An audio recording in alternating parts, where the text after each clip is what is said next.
ಧಿಕ್ಕಾರ ಧಿಕ್ಕಾರ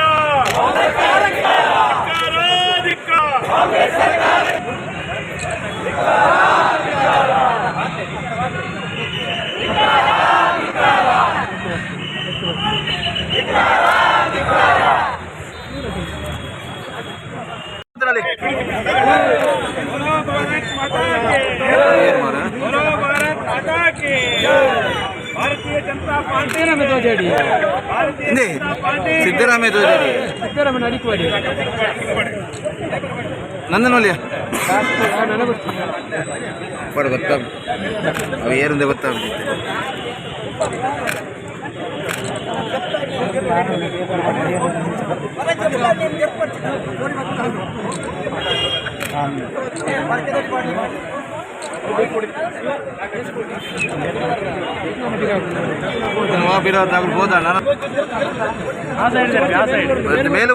ಮೇಲುಬೋರ್ಡು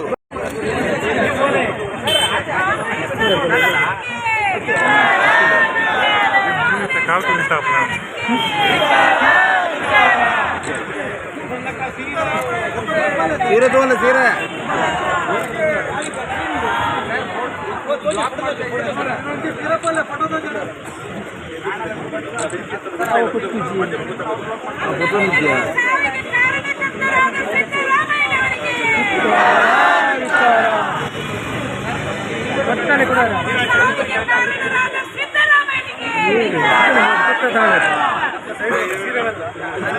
ಯಾಕ ಈ ಬಿಡಂತಲೇ ಸೀರೆ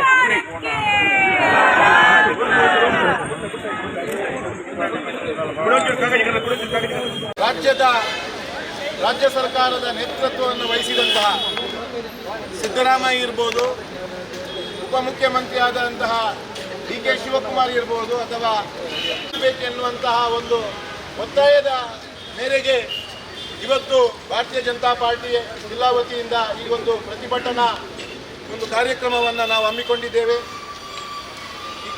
ಈ ಜಿಲ್ಲೆಯ ಉಪಾಧ್ಯಕ್ಷರಾದಂಥ ರವೀಂದ್ರ ಶೆಟ್ಟಿ ಉಳ್ಳಿದೊಡ್ಡವರನ್ನು ವಿನಂತಿಸ್ತಾ ಇದ್ದೇನೆ.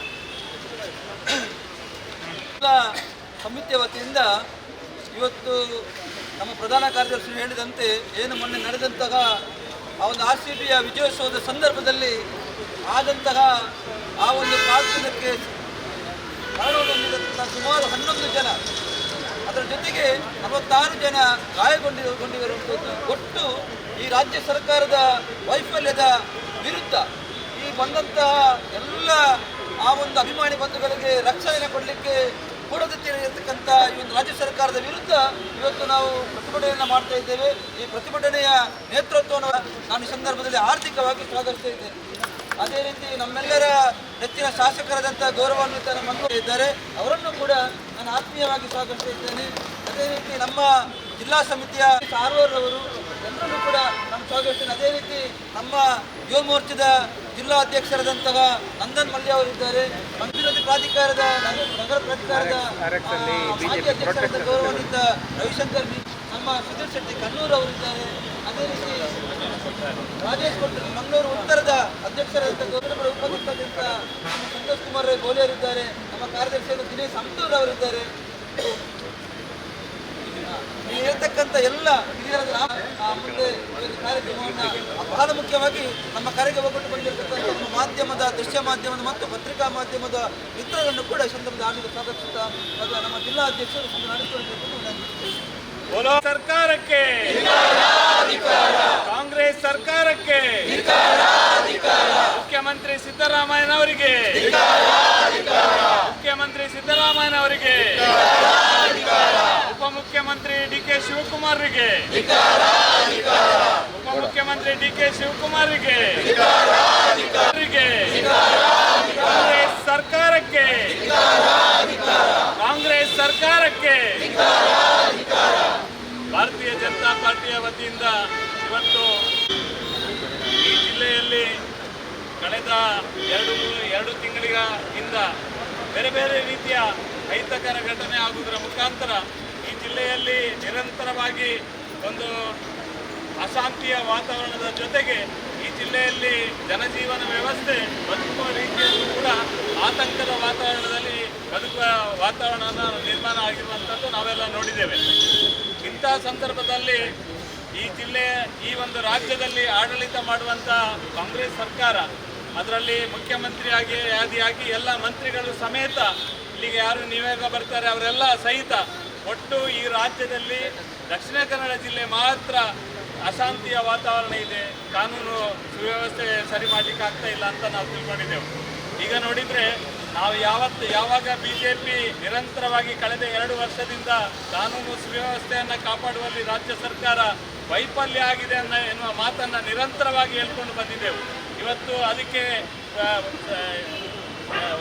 ಇವತ್ತು ರಾಜ್ಯದಲ್ಲಿ ಆಗಿರುವಂಥ ಅಹಿತಕರ ಘಟನೆ ನೋಡಿದರೆ ಈ ಒಂದು ರಾಜ್ಯ ಸರ್ಕಾರ ಈ ರಾಜ್ಯದಲ್ಲಿ ಶಾಂತಿ ಸುವ್ಯವಸ್ಥೆಯನ್ನು ತರಲಿಕ್ಕೆ ಯಾವುದೇ ರೀತಿಯ ತಾಕತ್ತಿಲ್ಲದ ರಾಜ್ಯ ಸರ್ಕಾರ ಅಂತ ಹೇಳಲಿಕ್ಕೆ ನಾನು ಅತ್ಯಂತ ಬೇಸರದಿಂದ ಹೇಳಲಿಕ್ಕೆ ಇಚ್ಛೆ ಪಡ್ತೇನೆ. ಈ ರಾಜ್ಯದಲ್ಲಿ ಇವತ್ತು ಸಿದ್ದರಾಮಯ್ಯ ಇರ್ಬೋದು ಅಥವಾ DK ಶಿವಕುಮಾರ್ ಇರ್ಬೋದು ಅಥವಾ ಪರಮೇಶ್ವರ್ ಇರ್ಬೋದು, ಅವರ ಅನುಭವ ಇದೆ, ಅನುಭವ ಇದೆ, ಸಾಕಷ್ಟು ವರ್ಷಗಳ ಕಾಲ ರಾಜಕಾರಣದಲ್ಲಿ ಕೆಲಸ ಮಾಡಿರುವಂಥ ಅನುಭವಿಗಳಿದ್ದಾರೆ. ಅವರು ಈ ರಾಜ್ಯದಲ್ಲಿ ಯಾವ ರೀತಿ ಆಡಳಿತ ಮಾಡ್ತಾರೆ ಎನ್ನುವುದನ್ನು ರಾಜ್ಯದ ಜನತೆಗೆ ನಿನ್ನೆ 11 ಜನ ಕಾಲ್ತುಳಿತಗೊಳಗಾಗಿ ಆ ದುರ್ಮರಣ ಆದಂಥ ಸಂದರ್ಭದಲ್ಲಿ ಯೋಚನೆ ಮಾಡಬಹುದು ಯಾವ ರೀತಿ ಆಡಳಿತ ಈ ರಾಜ್ಯದಲ್ಲಿ ಕಾಂಗ್ರೆಸ್ ಸರ್ಕಾರವನ್ನು ಮುನ್ನಡೆಸ್ತಾ ಇದ್ದಾರೆ ಎನ್ನುವುದನ್ನು ನಾವು ನೋಡ್ಬೋದು. ನನಗೆ ಅನಿಸೋದು ಆ RCB ಗೆದ್ದ ತಕ್ಷಣ ಸ್ವಾಭಾವಿಕವಾಗಿ ನಮಗೆಲ್ಲರಿಗೂ ಸಂತೋಷವೇ. ಅದು ಒಂದು ದೇಶೀಯ ಕ್ರಿಕೆಟ್ ಆದರೂ ಕೂಡ ಕರ್ನಾಟಕದ ಒಂದು ತಂಡ ಆಗಿ ಕರ್ನಾಟಕದವರು ಗೆದ್ದಾಗ ನಾವೆಲ್ಲ ಇಡೀ ರಾಜ್ಯದಲ್ಲಿ ಅದರ ಖುಷಿಯನ್ನು ಪಡ್ಕೊಳ್ಳುವಂಥದ್ದು, ನಾವು ಕೂಡ ಖುಷಿಯನ್ನು ಆಚರಣೆ ಮಾಡುವಂಥದ್ದು ಇದು ಸ್ವಾಭಾವಿಕವಾದ ಒಂದು ಪ್ರಕ್ರಿಯೆ. ಆದರೆ ನನಗೆ ಅನಿಸೋದು ಆ ಕಪ್ಪನ್ನು ಆ ಗೆದ್ದ ಕಪ್ಪನ್ನು ಕೊಯ್ಲಿಗೆ ಹಿಡ್ಕೊಳ್ಳಿಕ್ಕೆ ಕೂಡ ಅಷ್ಟು ಆತುರ ಇರಲಿಲ್ಲ, ಯಾಕಂದರೆ ಅದು ನಮ್ಮ ಕೈಯಲ್ಲಿ ಇರ್ತದೆ ಅಂತ ಅವರಿಗೆ ಗೊತ್ತಿತ್ತು. ಆದರೆ DK ಶಿವಕುಮಾರಿಗೆ ಅಥವಾ ಸಿದ್ದರಾಮಯ್ಯರಿಗೆ ಎಷ್ಟು ಆತುರ ಅಂದರೆ ಅದನ್ನು ಎಷ್ಟು ಬೇಗ ಒಂದ್ಸಲ ಮುಟ್ಟಿ ನೋಡುವುದು ಅಂತ ಅವರಿಗೆ ಆಸೆ ಆಗಿ ಅದನ್ನು ಮುಟ್ಟುವ ಒಂದು ಆತುರದಲ್ಲಿ ಇಡೀ ರಾಜ್ಯದ 11 ಜನರನ್ನು ಬಲಿ ತಗೊಂಡು ನನಗೆ ಅನಿಸೋದು ಅವರಿಗೆ ಸನ್ಮಾನ ಮಾಡಬೇಕು, ಈ ಕ್ರಿಕೆಟ್ಗೆ ಗೌರವ ಕೊಡಬೇಕು ಅಥವಾ ಎಲ್ಲ ಜನರನ್ನು ಸಮಾಧಾನದಲ್ಲಿ ತಗೊಂಡೋಗ್ಬೇಕು ಅನ್ನೋ ಯೋಚನೆಯೇ ಇಲ್ಲ ಅವರಿಗೆ ಆ ಥರದ ಯೋಚನೆ ಇದ್ದರೆ ಪೊಲೀಸ್ ಇಲಾಖೆ ಯಾವಾಗ ಈ ತರಾತುರಿಯಲ್ಲಿ ಒಂದು ದಿನದಲ್ಲಿ ಕಾರ್ಯಕ್ರಮ ಮಾಡಲಿಕ್ಕೆ ಸಾಧ್ಯ ಆಗುವುದಿಲ್ಲ ಎನ್ನುವ ಮಾತನ್ನು ಪೊಲೀಸ್ ಇಲಾಖೆ ಹೇಳಿದ ನಂತರ ಕೂಡ ಸರ್ಕಾರ ನಾವ ಎನ್ನುವ ರೀತಿಯಲ್ಲಿ ಆ ಸಿದ್ದರಾಮಯ್ಯರು ಡೈಲಾಗ್ ಹೊಡೆದು ಈ ಕಾರ್ಯಕ್ರಮವನ್ನು ಮಾಡಲಿಕ್ಕೆ ಅನುಮತಿಯನ್ನು ಕೊಟ್ಟರು. ಈಗ ಪೊಲೀಸ್ ಇಲಾಖೆಯನ್ನು ದಂಡನೆ ಮಾಡ್ತಾ ಇದ್ದಾರೆ. ನನಗೆ ಅನಿಸುವುದು ಸಿದ್ದರಾಮಯ್ಯರ ಮೊಮ್ಮಕ್ಕಳಿಗೆ, DK ಶಿವಕುಮಾರ್ ಅವರ ಕುಟುಂಬಸ್ಥರಿಗೆ, ಪರಮೇಶ್ವರ ಕುಟುಂಬಸ್ಥರಿಗೆ, ಈ ರಾಜ್ಯದ ಜಮೀನಿನ ಮಗನಿಗೆ, ಎಲ್ಲ ಇವರ ಮಗನಿಗೆ, ಮೊಮ್ಮಕ್ಕಳಿಗೆ, ಅವರ ಕುಟುಂಬಸ್ಥರಿಗೆ ಕೊಹ್ಲಿಯನ್ನು ನೋಡಲಿಕ್ಕೆ, ಆ ಕಪ್ಪನ್ನು ಮುಟ್ಲಿಕ್ಕೆ, ಆ ಒಂದು ಕಾರ್ಯಕ್ರಮದಲ್ಲಿ ಕ್ರಿಕೆಟಿಗರ ಒಟ್ಟಿಗೆ ಮೋಜು ಮಸ್ತಿ ಮಾಡಲಿಕ್ಕೆ ಪಾಪ ಅವರು 2-3 ತಿಂಗಳಿಂದ ಆಡಿ ಕಪ್ ಹಿಡ್ಕೊಂಡು ಬಂದಿದ್ದಾರೆ. ಇವರಿಗೆ ಎಂಥ ಕಾಮಿಡಿ PC ಇವರು ರಾಜ್ಯದ ಒಂದು ಕಾಮಿಡಿ PC ಅವರು ಗೆದ್ದು ಬಂದಂಥ ಕಪ್ಪಿನ ಹಿಂದುಗಡೆ ಸೆಲ್ಫಿ ತೆಗಿಲಿಕ್ಕೆ, ಇವರು ಮೋಜು ಮಸ್ತು ಮಾಡಲಿಕ್ಕೆ ಇವರಿಗೆ ತರಾತುರಿಯಲ್ಲಿ ಒಂದೇ ದಿನದಲ್ಲಿ ಕಾರ್ಯಕ್ರಮ ಮಾಡುವಂಥ ನಿಶ್ಚಯ ಮಾಡಿದರು. ಯಾವುದೇ ರೀತಿಯ ಭದ್ರತೆ ವ್ಯವಸ್ಥೆಯನ್ನು ನೋಡಲಿಲ್ಲ.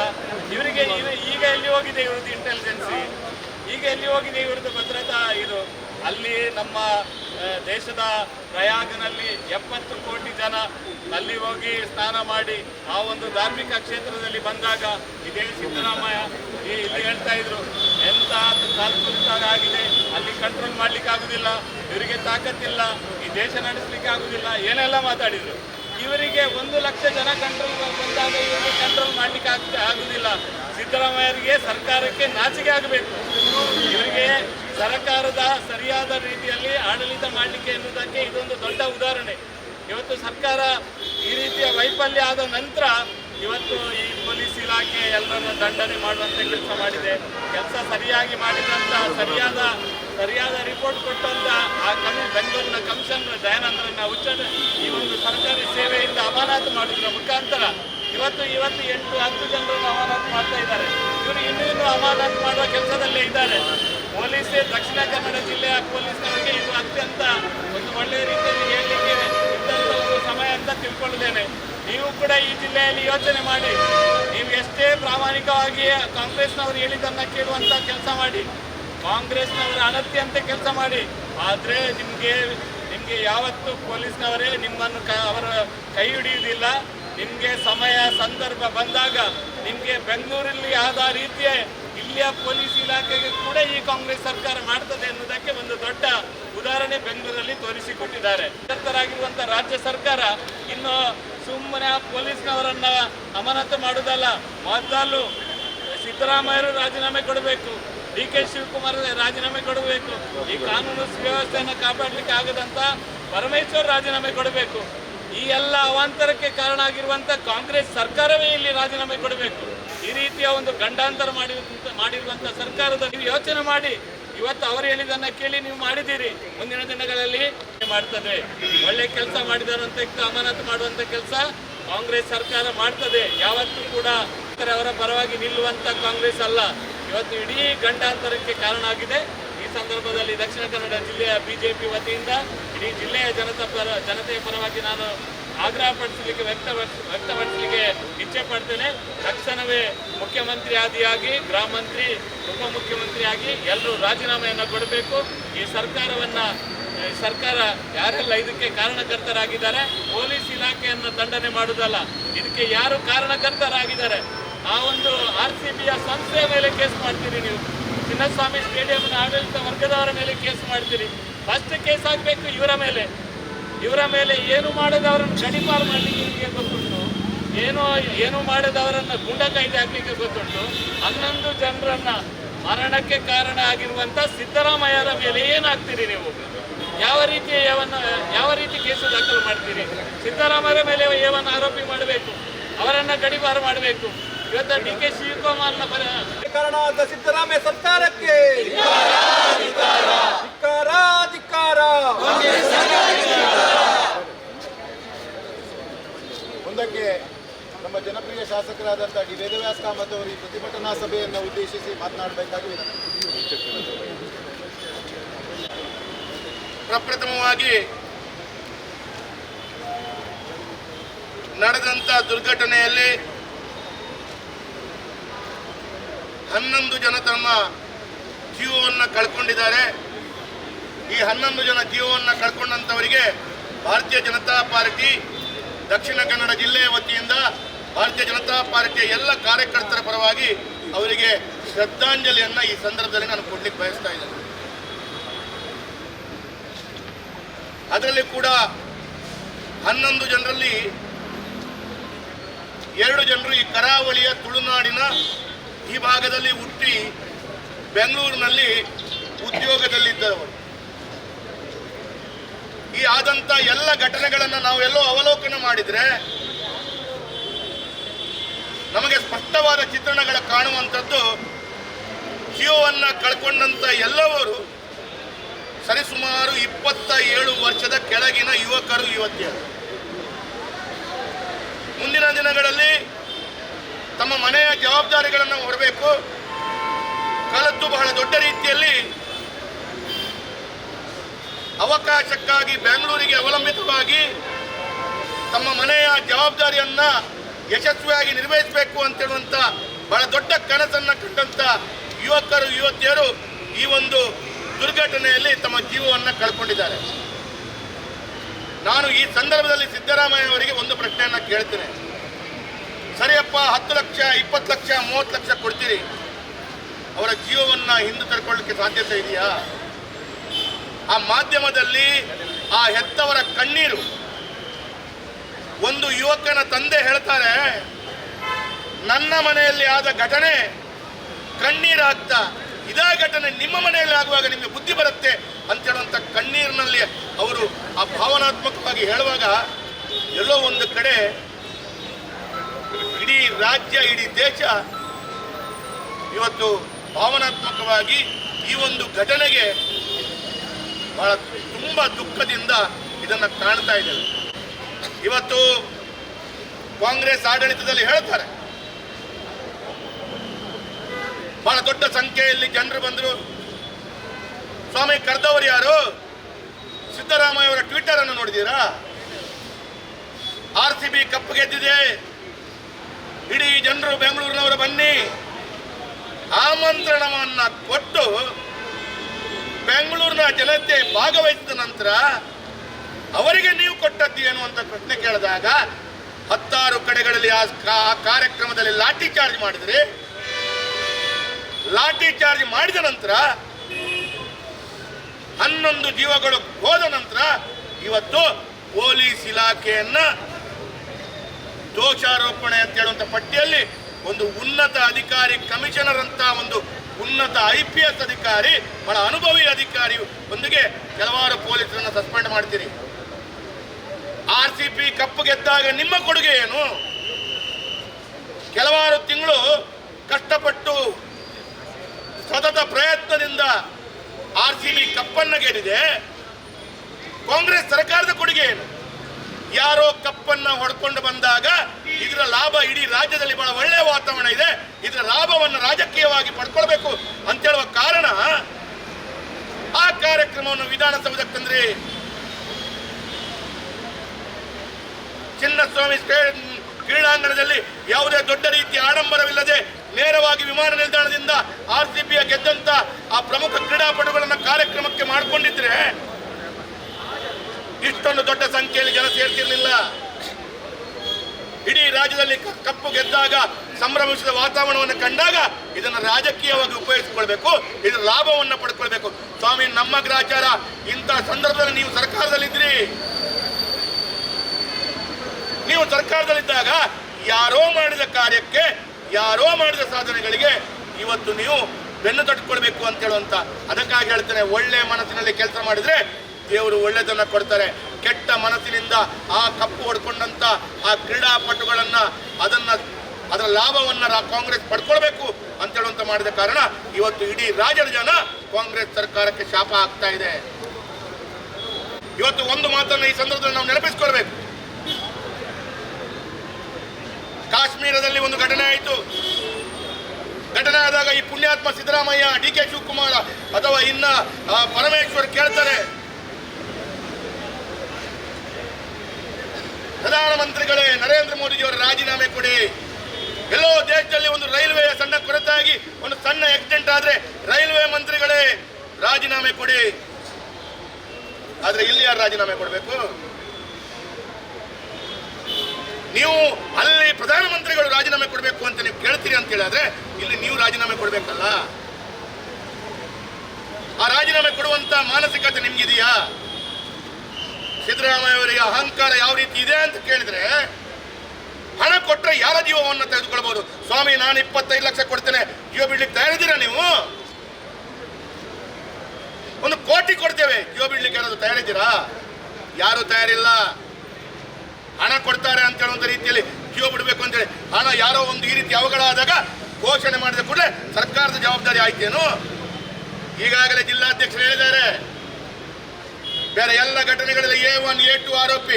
ಇವತ್ತು ಸರ್ಕಾರದ ಮುಖ್ಯಮಂತ್ರಿಗಳಿಂದ ಹಿಡಿದು ಮಂತ್ರಿ ಮಂಡಲದವರು A1, A2, A3 ಆರೋಪಿಗಳಾಗ್ತಾರೆ.